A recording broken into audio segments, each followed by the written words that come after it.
Ato janë vëllai dhe motra më viral në rrjetet sociale, po flasim për Genard Hajdinin dhe Sonitën.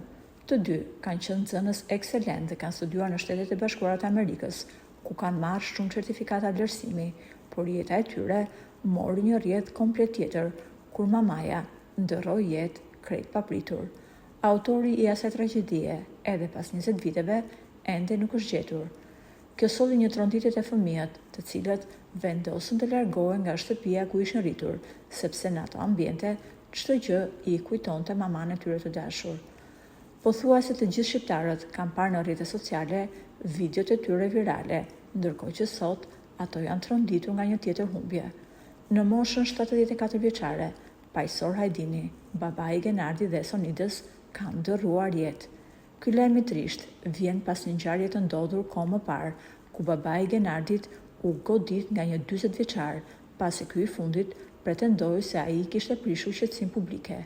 Genardi e çoi babain në spital dhe pamjet u bën virale. Kjo skenë u dënua nga ndjekësit e rrjeteve sociale, të cilët u shprehën se një djalë i ri nuk mund të tregojnë muskujt një të moshuari 74 vjeçar dhe ta bëj për spital. Nuk dihet nëse janë pasojat e asaj ngjarje, humbja e jetës së babait të Genardit ose shkaqe të tjera, por ajo që dihet me siguri është se motor e vëlla humbën njeriu e vetëm që i donte, pa interes dhe i mbështesje në çdo hap. Pajsor Hajdini ndërroi jetë duke lënë pas dhimbje për familjarët, të afërmit dhe miqtë e tij.